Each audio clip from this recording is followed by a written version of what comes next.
Formula One is a world apart where talent and equipment mix so intensely that sometimes even the most experienced drivers see themselves fighting against the car they have in their hands. And when even Max Verstappen begins to show discomfort with the equipment of Red Bull, it is a sign that things are far from perfect within the Austrian team.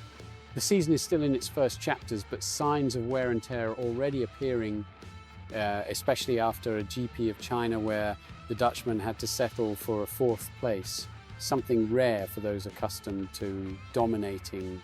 The weekend in Shanghai opened up technical problems that Verstappen himself made a point of exposing in interviews. Despite his usual controlled tone, the three-time champion did not hide his frustration with the RB21, a car that he says suffers from chronic understeer and worse, even more than in 2024. "I can get the most out of it, but the car is just too slow," Max admitted, setting the tone for what lies ahead. According to the Dutchman, the road to solving problems is long, and until then rivals like McLaren and Ferrari are consolidating as real threats. With the current scenario, an inevitable question began to circulate behind the scenes. Is it that Red Bull, for the first time in years, risks becoming only the fourth force of Formula One?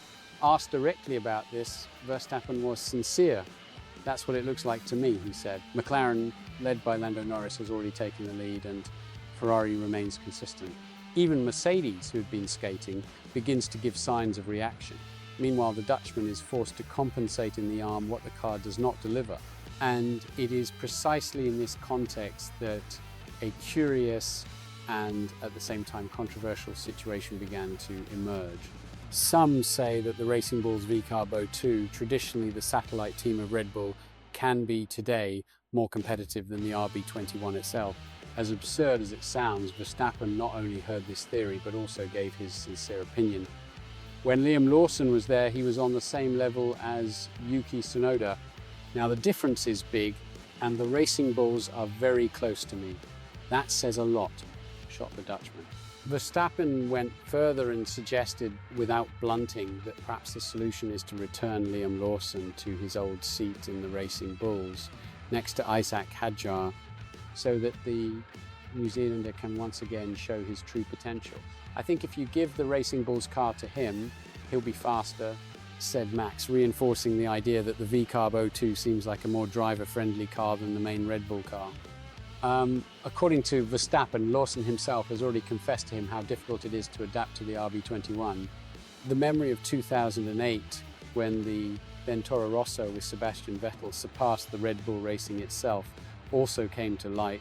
It would not be the first time that Faenza would do better than Milton Keynes in technical development. But the final message from Verstappen was direct. "One thing is certain, we have to improve." Now, it remains to be seen whether the team will listen to the advice of its main driver or insist on a formula that is already starting to give signs of wear. What about you? Do you agree with Verstappen? Did the Racing Bulls really hit the car and Red Bull is falling behind? Leave your opinion in the comments and subscribe to the channel. Here you get to know everything that goes on behind the scenes of Formula One, with a lot of information and of course that debate we love.